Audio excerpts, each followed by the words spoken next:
Hello students, आज का topic है अपादान कारक। 5वीं नंबर की विभक्ति जिसमें यूज़ होती है, 5th नंबर का कारक है हमारा। आज उसके बारे में जानेंगे। अपादान कारक किसे कारक चिन्ह जो है वो क्या है, से। तो से का प्रयोग हमने इसके पहले एक कारक में और देखा है।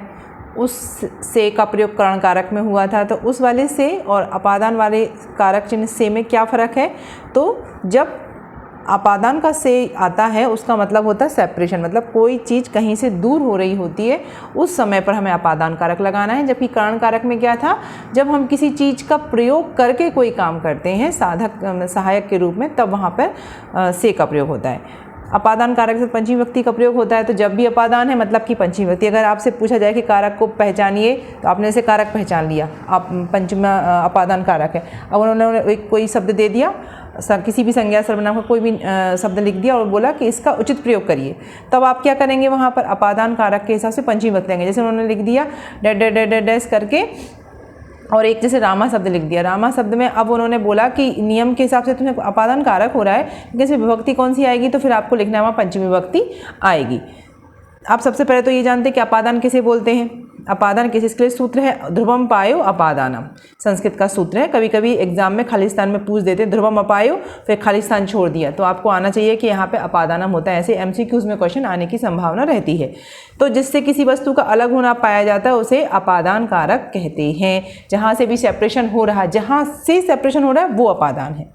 ठीक है, जिसका हो रहा है वो नहीं, जिससे हो रहा है। ठीक है, तो जैसे वृक्षात पत्रम पतति, तो वृक्ष से पत्ता दूर हो रहा है, तो पत्ते में नहीं है, पत्ता दूर जा रहा है लेकिन पत्ते में नहीं है।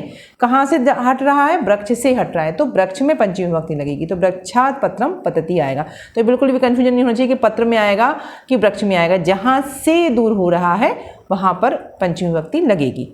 तो जहाँ अलग होने के लिए कौन कौन शब्दों का प्रयोग होता है, अलग होना, वियोग होना, विरह होना, इसे बोलते हैं अपाय। क्योंकि सूत्र में लिखा है ध्रुवम अपाय। ये ध्रुवम और अपाय के क्या मीनिंग है वो ही मैंने यहाँ पर बताएं। अलग होना, वियोग होना, विरह होना, इसे अपाय बोलते हैं। जिससे अलग होता है उसे ध्रुवम बोलते हैं। मतलब जैसे वृक्ष है तो वृक्ष यहाँ ध्रुवम हो गया। ठीक है, जो ध्रुवम है वही अपादान है, एक ही बात है। ठीक है, इसमें कोई कन्फ्यूज होने की जरूरत नहीं है कि ध्रुवम क्या है, अपादान एक अलग अलग है क्या, नहीं, एक ही चीज़ है वो। ठीक है, फिर इसका यूज़ कहाँ कहाँ होता है, हम कैसे पहचानेंगे कि ये वाला कारक कहाँ पे लगेगा, तो उसके लिए कुछ वर्ड्स हैं, कुछ क्रियाएं हैं, जैसे कि इसके पहले वाले कारक में थी। बस वो आपको शब्द याद रखने हैं और आप फटाफट से कर लेंगे। जो अगर आपको मीनिंग आता तो आप से निकाल लिए तो ठीक है, और जहाँ नहीं लगना है, से का कारक चिन्ह नहीं दिख रहा है हमको और फिर भी वहाँ पर अपादान कारक हो सकता है, वो जानने के लिए हम आगे देखेंगे। पहला है वित्रार्थनम भयेतु। संस्कृत का सूत्र मैंने लिखा है इसलिए कि बस आपको ये पता होना चाहिए कि हाँ, इस संस्कृत सूत्र से हमने ये पढ़ा हुआ है। तो कौन सी दो क्रियाओं में, भय और रक्षा के लिए, जहाँ पर भय की स्थिति प्रकट हो रही है ऐसा वाक्य, और जहाँ रक्षा के लिए कोई भी वाक्य हो रहा है वहाँ पर, तो वहाँ पर क्या प्रयोग होगा, अपादान कारक का प्रयोग होगा।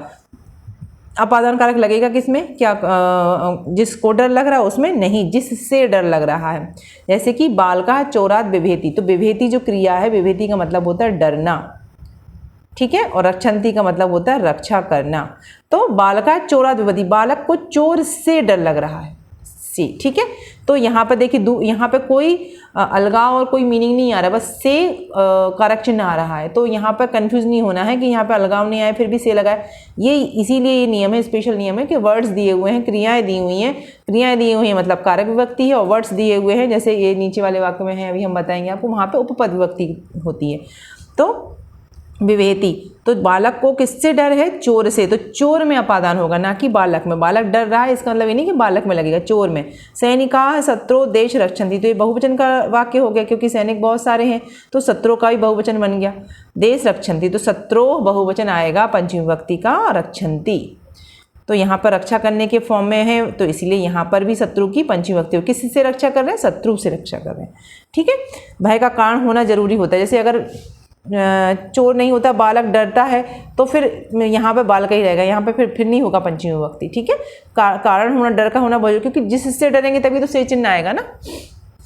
फिर ये कुछ शब्द हैं जैसे अन्य, इतर, भिन्न, ऋते, प्रत्येक, प्रत्यक, हर एक दिशा का नाम, प्रवृत्ति, बही, परम, ऊर्ध्व, अल्प, कृक्ष, इन सब में पंचमी विभक्ति थी। अगर वाक्य में सिंपल आपने ये शब्द लिखे देखे, कृक्ष, अल्प मतलब थोड़ा, ऊर्ध्व मतलब ऊपर, पर मतलब दूसरा, बही मतलब बाहा, प्रवृत्ति मतलब अनेक प्रकार के दिशाओं के जितने भी नाम है, पूर्व, पश्चिम, उत्तर, दक्षिण, ऊपर, नीचे, दाएं, बाएं, ऋते मतलब बिना, किसी के एब्सेंस के बिना, भिन्न मतलब दूर, इतर मतलब भी दूसरा, अन्य मतलब भी दूसरा। यहाँ पर ये जितने भी शब्द दिए हुए हैं, ये शब्द यदि वाक्य में किसी भी तरीके से प्रेजेंट हैं तो वहाँ पर आपको पंचमी विभक्ति लगानी है। जैसे ये इसके उदाहरण के लिए ग्रामात लिखा, जैसे तो मैंने ग्रामात में, अब आप इसमें आगे चल के ग्रामात के पूर्व, उत्तर, पश्चिम, दक्षिण कोई सा भी अगर वो आ रहा है तो आपको वहाँ पर सिंपली पंचमी विभक्ति का प्रयोग करना है। उसमें कोई कन्फ्यूजन की वो ज़रूरत नहीं है कि यहाँ पे पंचमी विभक्ति नहीं आएगा। ठीक है, तो मैंने लिखा है ग्रामात के पूर्व, ग्राम से पूर्व दिशा में ये है, ग्राम से उत्तर दिशा में तालाब है, ग्राम से दक्षिण दिशा में स्कूल है, ग्राम से पश्चिम दिशा में बाजार। इस तरीके से जब हम बताते हैं, डायरेक्शन बताते हैं, तब भी पंचमी विभक्ति का प्रयोग होता है। ऋते मतलब बिना होता है, तो ऋते कृष्णा नास्ति, नास्ति मतलब कृष्ण के बिना कुछ भी नहीं है। तो जब ऋते शब्द का, ये बहुत इंपॉर्टेंट है, ऋते बहुत बार पूछा जाता है और दिशाओं के कॉम्बिनेशन में भी बहुत बार पूछा जाता है कि क्या आएगा, तो आपको ये पता होना चाहिए। ठीक है, मैंने बाकी और सभी शब्दों के साथ में उदाहरण नहीं बनाए हैं, बाकी आप जिस तरीके से ये वाले उसी तरीके से सेम वो वाले भी एप्लीकेबल होंगे। फिर दूसरा है दूरी और समीप में, तो जब कभी किसी की दूरी बताई जा रही है और किसी का समीप बताया जा रहा है, देखिए जब डायरेक्शन बताया जाए तब तो पंचमी लगनी, जब दूरी में भी है, जैसे कि ग्रामात, अब इसमें हमारे पास 4 ऑप्शन हैं, इन चारों ही सही हैं। ये नहीं सोचना है आपको कि ये गलत, अगर तृतीय लिखी तो गलत हो जाएगा, क्या द्वितीय लिखी तो गलत हो जाएगा, नहीं। ग्रामात से दूरम, दूरेण, दूरात, दूरे, ये सभी बिल्कुल सही रहेंगे और इन शब्दों में ही लगनी है पंचमी विभक्ति। जिसमें ग्राम से है वो तो उसमें तो लगेगी, साथ में इनमें भी लगेगी जो शब्द आया है उसमें। हृदयात, आंतिकम, आंतिकेन, आंतिकात, आंतिके, तो ये इस तरीके से इसमें सभी विभक्तियों के साथ में मैंने ये शब्द लिखे हैं। तो आपको ये पता होना चाहिए, हृदय से, हृदय के, ये आंतिक मतलब होता है समीप, हृदय के समीप क्या है, हरि हैं, तो यहाँ पर तभी प्रकार के समीप का, दूरात मतलब दूरी होती है। दूरी और समीप दोनों के यूज़ में भी पंचमी विभक्ति का प्रयोग होता है। फिर उत्पन्न होने वाली वस्तु, जिससे पैदा होती, जो चीज़ जिससे पैदा होती है वहाँ पर भी अपादान कारक होता है। जैसे गौमात कीड़ा जायन्ते, गोबर से कीड़े उत्पन्न होते हैं कि नहीं होते। आप जो भी इस तरीके की चीज़ देखेंगे, आप जितने भी इस तरीके के उदाहरण जहाँ पर उत्पत्ति दी हुई है, उसका अगर रिलेशन दिया हुआ है कि ये चीज़ इससे पैदा होती है, तो वहाँ पर आपको अपादान कारक लगाना है। ठीक है, और ये प्राकृतिक रूप से है, मतलब प्राकृतिक रूप से जो चीज़ जिससे पैदा होती है वहाँ पर अपादान कारक होगा, आर्टिफिशियली नहीं। ठीक है, नेचर ने जैसे गोबर में रखे रहेंगे आप तो बहुत ज़्यादा कीड़े आने हो जाते हैं, तो वो वहाँ पर अपादान कारक होगा। नेक्स्ट सूत्र है आख्यातो अपायो। आख्यातो उपयोगी, आख्यातो में मतलब जब गुरु और शिक्षक जब किसी भी चीज़ को नियम पूर्वक पढ़ाते हैं, आपको ज्ञान देते हैं, वहाँ पे पंचमी विभक्ति का प्रयोग होता है, क्योंकि आपने किसी से ज्ञान लिया, से का प्रयोग हो गया ना। लेकिन यहाँ पर सेपरेशन नहीं हुआ, मतलब से चिन्ह तो आ रहा है, लेकिन जहाँ लेकिन उसका मतलब अलगाव नहीं आ रहा है, वहाँ पर भी अपादान कारक कैसे लगेगा वो नियमों में बताया हुआ है। तो जैसे कोई भी चीज़ पढ़ा रहे हैं, जैसे मैं संस्कृत पढ़ाई, तो मैं नियम जो है उसी को ही तो एक्सप्लेन करूँगी ना, मैं अपने कोई नियम तो नहीं बता रही हूँ। तो इसीलिए नियम पूर्वक कोई भी सब्जेक्ट, कोई भी व्यक्ति पढ़ा रहा है आपको, तो वहाँ पर उस गुरु या शिक्षक में क्या हो जाएगा, पंचमी विभक्ति लग जाती है। ये बहुत इंपॉर्टेंट है। सभी जितने भी मैं लिखे, जो उदाहरण भी मैंने वही लिखे हैं जो ज़्यादातर एग्जाम में पूछे जाते हैं। अहम गुरो संगीतम शिक्षा, मैं गुरु से संगीत की शिक्षा लेता। सह शिक्षकात आयुर्वेदम पठती, मैं शिक्षक से आयुर्वेद। तो यहाँ पर ये जो इन दोनों में क्या है, पंचमी विभक्ति का प्रयोग, गुरु और शिक्षकात। ठीक है, गुरु में गुरु इसीलिए है क्योंकि ये उकारांत वाला है, ये आपको रूप याद होंगे। शिक्षक में शिक्षका इसीलिए, जैसे रामात के हिसाब से इसका रूप बना, इसका भानु के हिसाब से बना। तो इस तरीके से हमको ये याद होना चाहिए। तो जब हम गुरु और शिक्षक की बात आए और किसी विद्या का नाम आए, जैसे यहाँ पे संगीत विद्या आई है, यहाँ पे आयुर्वेद विद्या आई है, तो आप ये मान के चलिए कि यहाँ पर पंचमी विभक्ति का प्रयोग होगा। फिर नेक्स्ट है भुवा भुवा प्रभा। भुवा प्रभा मतलब कि जहाँ से जो बस सर्वप्रथम दिखाई पड़े। ठीक है, जहाँ से सर्वप्रथम दिखाई पड़े वहाँ पर होता है भूप्रवाह। तो हिमालयत गंगा प्रवती, ये इतना इंपॉर्टेंट है कि मुझे लगता है शायद जाने कितनी बार एग्जाम में पूछा जा चुका होगा।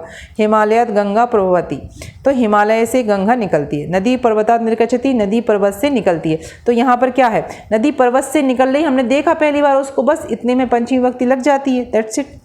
वहाँ से ही पैदा हुई है नहीं हुई है इस बात पे बात नहीं हो रही, जहाँ पर सर्वप्रथम दिखाई पड़ रही है कि वहाँ से आपको यहाँ पर पंचमी विभक्ति का प्रयोग करना है। फिर ये शब्द है कैसा है, वारण जो क्रिया है जिसका मतलब होता है रोकना और निवारण करना, हटाना, वहाँ से भी अपादान होता है। वारण क्रिया के लिए जो शब्द बनता है वो होता है वार्यति। तो हम क्या करते हैं, क्षेत्रस्सः क्षेत्रात् धेनु वार्यति, वह क्षेत्र से गायों को हटाता है। माता शिशु मस्कान वार्यति, माता शिशु से मच्छरों को या मक्खियों को भगाती है। तो इस तरीके से आपने देखा कि कहाँ से, जिससे हटाया जा रहा है, शिशु से, तो शिशु में पंचमी आई, क्षेत्र से तो क्षेत्र में, जहाँ पर कोई चीज़ अलग करने की बात आती है वहाँ पर वार्यति क्रिया का प्रयोग होता है। और वार्यति क्रिया का प्रयोग हुआ है तो जहाँ से जो चीज़ अलग हो रही है वहाँ पर पंचमी विभक्ति का प्रयोग होगा।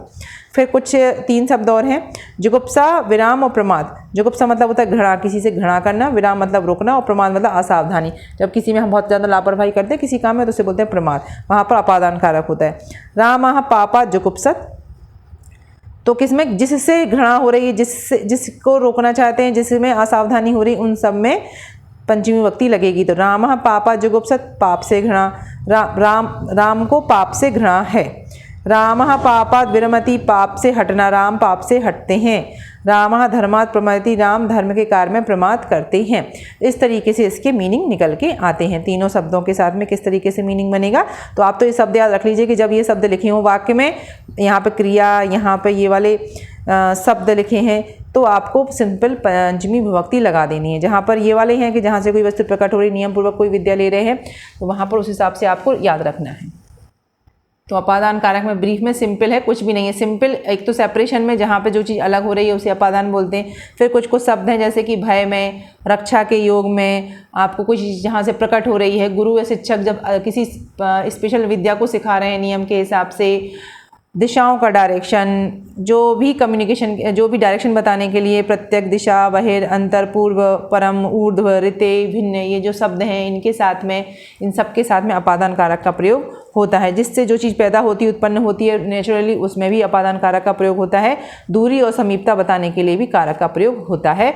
लास्ट में जुगुप्सा मतलब घृणा और हटाना किसी जगह से, उसमें भी पंचमी विभक्ति का प्रयोग होता है। तो इस तरीके से आप याद रखेंगे कि पंचमी विभक्ति में कितने शब्द हैं, टोटल 10 या 12 शब्द है, बस उनको लर्न करके रखो। ये शब्द आपको जब भी वाक्य में देखें आप बिल्कुल सिंपली कारक चिन्ह का अपादान का प्रयोग कर सकते हैं। क्वेश्चन आने के लिए एमसीक्यूज में सीधा पूछा जा सकता है कि अपादान कारक में कौन सी विभक्ति का प्रयोग होता है, तो आपको लिखना पंचमी विभक्ति, या पंचमी विभक्ति का कौन सा कारक होता है, तो अपादान कारक होता है। दूसरा क्वेश्चन बन सकता है कि भय और रक्षा के अर्थ में कौन सी विभक्ति, कौन सा कारक होता है, तो सीधा सीधा आपको इस तरीके से कितने भी क्वेश्चन बन सकते हैं कि दिशाओं में कौन सी कारक का प्रयोग होता है। इस तरीके से अगर आप क्वेश्चन बनाएंगे तो बहुत सारे बन जाएंगे। आप फिलिंग दी ब्लैंक्स दे दिया और उसमें लिख दिया कि इसमें कारक भरिए, तो फिर आपको मीनिंग के हिसाब से अपादान कारक आएगा कि और कोई सा कारक आएगा, वो पूछ सकते हैं। इस तरीके से क्वेश्चन एमसीक्यूज में आते हैं। या फिर श्लोक लिख दिया, श्लोक में से पूछ दिया कि इसमें कौन कौन से कारक हैं, तो किसी भी तरीके से पूछें। अगर आपने ये पढ़ लिया पूरा अच्छे से तो आप सब तरीके से देखिए। एक तरीका होता है कि आपने पूरा टॉपिक तैयार किया, फिर उसमें से क्वेश्चन आए हम पे सब है। एक होता है आप क्वेश्चन के हिसाब से टॉपिक तैयार करोगे तो फिर जरूर कुछ ना कुछ छूट जाता है। तो मेरा यही एडवाइस है कि आप लोग पूरा टॉपिक लर्न करें अच्छे से, पूरा टॉपिक तैयार करें अच्छे से। उसके बाद उसमें से फिर जो आएगा वो तो डेफिनेटली बन ही जाएगा ना। उसमें बहुत सारा समय होता है पढ़ने के लिए, हम पढ़ते नहीं। अगर हम डेली थोड़ा थोड़ा पढ़ें तो बहुत अच्छे से संस्कृत में मार्क्स ला के आ सकते हैं। तो इस तरीके से अपादान कारक पंचमी विभक्ति खत्म होती है। मुझे उम्मीद है कि आप लोग को समझ में आ गया होगा। एग्जाम्पल्स के साथ में मैंने इसमें बताया है, कौन कौन शब्दों के साथ नहीं लगेगा ये भी मैंने बता दिया है। कुछ क्वेश्चन किस तरीके से बन सकते हैं उसके मैंने एग्जाम्पल दे दिए हैं आपको। आगे के क्वेश्चन आप स्वयं देख सकते हैं किस तरीके से आएंगे। तो आप इसको अच्छे से पढ़िए, इसकी नोट्स बना लीजिएगा और आगे जिन बच्चों को हेल्प उनको आप शेयर कर सकते हैं। मेरा ये वीडियो देख रहे हैं आप लोग, पसंद करें उसके थैंक यू वेरी मच।